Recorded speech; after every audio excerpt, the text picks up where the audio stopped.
Hello there, everybody. And today, I'm talking about Tales of the Jedi. Finally, sorry for the hiatus. I had to review Andor and review a bunch of other stuff. But now we're talking about Tales of the Jedi. And so far, I really like it. I just wish we had more though, because this is quite the show for sure. It tells like a bunch of random stories of Ahsoka, Count Dooku. I feel like they're both the main characters in these stories.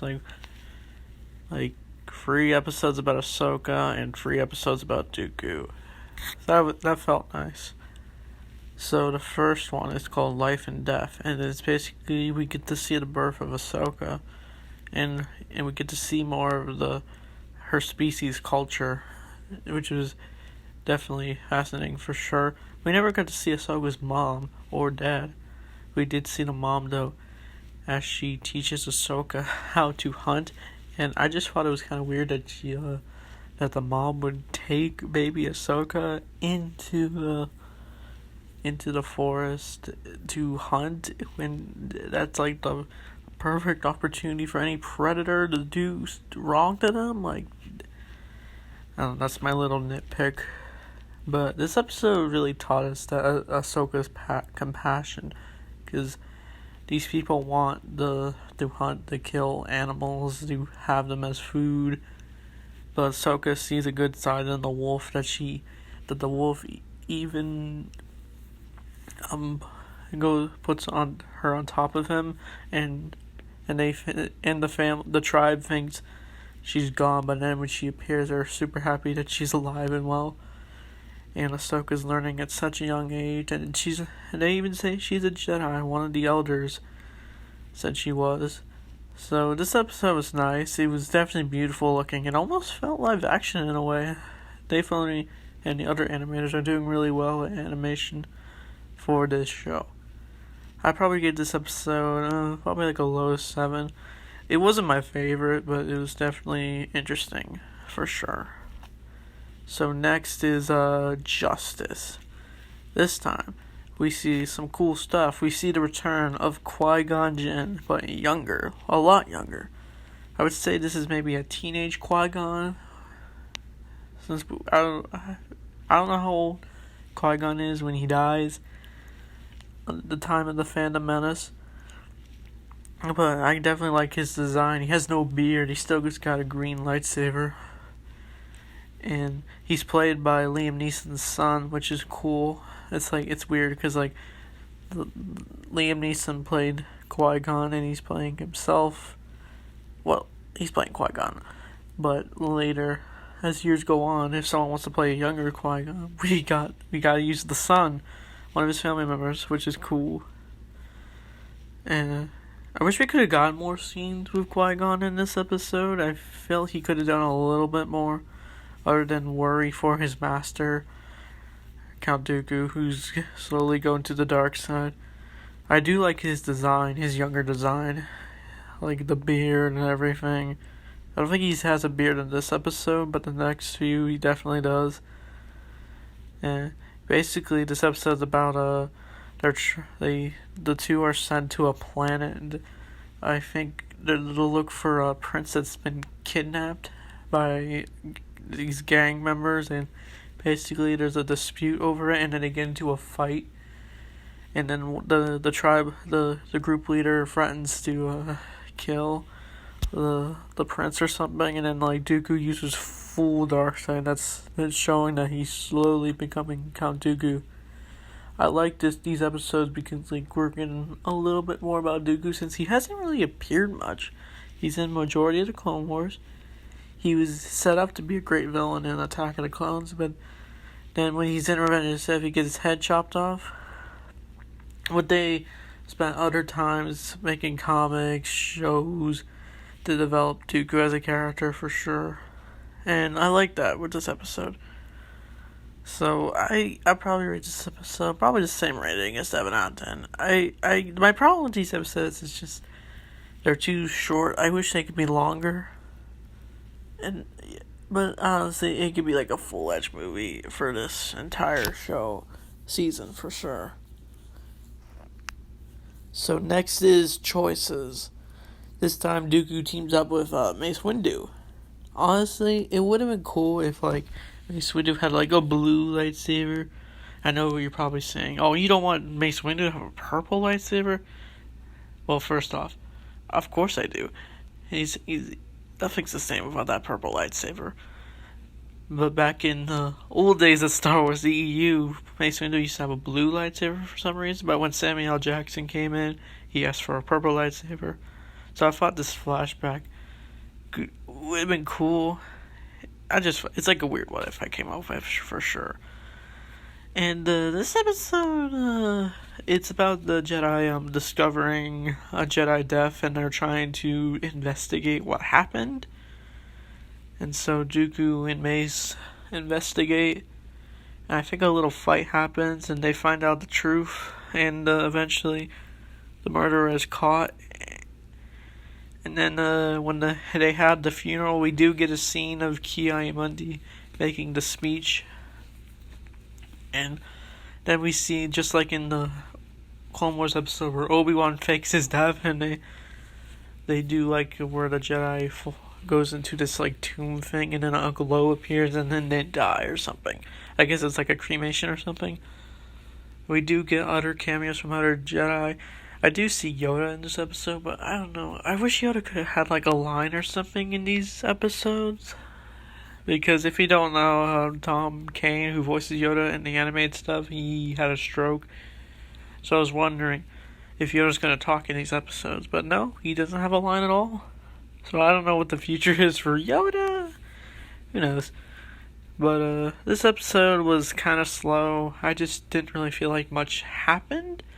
But it was definitely a different style of animation. It was definitely showing Dooku's darker side as well in this episode. So I'd probably give it I don't know, maybe a 6 or a 7. And next is this episode gets really good. The Sith Lords. So, if you don't know, you probably don't, but Yaddle hasn't really appeared in much Star Wars. Not even in the Legends timeline or EU. She was in a few. She had her own comic where she had an orange lightsaber, and eventually she was killed off in a book. I think a junior novel, but in the main canon, we don't know what happened to her. She was in the High Republic or whatever. I never got into that stuff, but I think Yaddle was in the Phantom Menace, and eventually the wiki said that she left the Jedi Order for some reason, but we don't know much. But this episode we finally learn, because we get a bunch of, I guess, movie tie-ins, which is I always get a big kick out of. I love, because this episode takes place during the Phantom Menace, which is awesome in my opinion, because we get Jocasta Nu tells Count Dooku that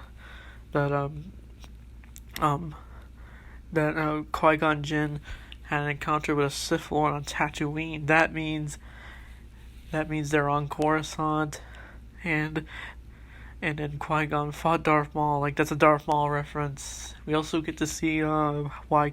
I think one of these episodes we learned who deleted Kamino from the Jedi archives.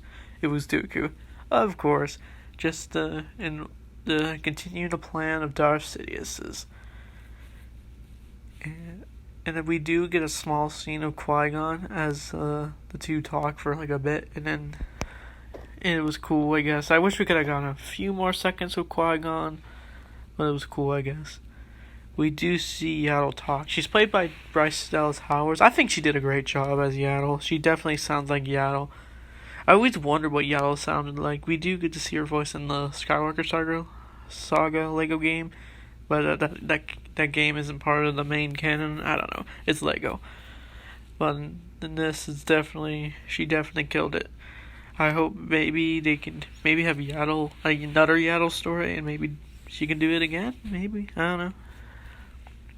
And so, what was cool about this episode? We get to see this beautiful, intense music as Dooku stares at the tree at the Jedi Temple, and he's encountered by Yaddle, and And apparently we learned that Qui-Gon has died. That means Darth Maul's been chopped in half and Qui-Gon's been killed, and Anakin's about to be trained to be a Jedi Padawan. And before the funeral, Dooku decided to sneak his way out of the Jedi Temple, and Yaddle follows him, of course. And then we get this cool scene where we see Darth Sidious and Dooku, and Sidious is played by Ian McDiarmid again, which is very nice. And so Yaddle then discovers the Sith plan, and so, like Palpatine does, he uses Sith Lords for his own bidding, and he wants them to prove his loyalty. He makes Dooku fight Yaddle, and there's a cool lightsaber duel. Yaddle has a green lightsaber, of course, and it was cool to watch, and maybe Yaddle even somewhat agreed with Dooku of his frustration with the Jedi Order, and eventually, though, that wouldn't matter to Dooku, as Yaddle would then be crushed by the gateway for the ship entrance of the Palpatine's palace, but Yaddle uses the Force to lift it up, and then she, just like Yoda style, and then Yaddle dies by getting stabbed by Dooku. All that strength took it away from her, and then, yeah. So that's the episode. The Sith Lords is definitely the best episode in this arc. It shows that I love the tie-ins to the movies, and I love seeing Yaddle again. The duel was cool. The animation was intense, and the music. And definitely I'd like to see something like this again. And it was also cool seeing Dooku. It shows that Dooku was still a Jedi during the Phantom Menace, which is cool. So the next episode is also a good episode. Practice makes perfect. And we basically get a bunch of phases of Ahsoka's training. Because Ahsoka gets trained by the one Jedi with the white lightsaber, but it's revealed to be a blue lightsaber. I forget his name. I think I just don't know how to say it. He was in the Obi-Wan show. But Anakin feels that Ahsoka could have been trained a lot better than just as simple as that, where she's fighting laser bolts that are not meant to hurt her, and she's in like this force field. Anakin feels she can do a lot better. And we also get some cameos from Amagun Di, my favorite underrated Jedi. I just felt like saying that. We do get to see Obi-Wan with his Attack of the Clones hair, which is cool, I guess. And then, as this episode goes on, Ahsoka's on a ship, Republic ship, and her test is to try to dodge and deflect all the stun blasters from the clones. Even Rex participates, and even Jesse. We even get to see his name get called out, which is reflected later at the end of the episode. And every time Ahsoka tries fighting it, she is passed out for an hour. Every time she gets stunned, and I feel like every time she wakes up, it's like hours later since she's done it, and then I feel like the hours just add up, and then eventually we do get to see mid-season, I think 3 and 4 of what Anakin and Ahsoka looked like in those episodes. And then eventually we get to the Siege of Mandalore. It's like a little deleted scene from the Siege of Mandalore, which was awesome. And I love the line where Rex is like, "This is all you've been training for." And then that's where we get the scene where Ahsoka creates a diversion for the Order 66 looking clones. And that's the episode. Now, this episode was really good. I'd probably rate these both episodes like, why not an 8 out of 10? Okay, so the last episode is Resolved.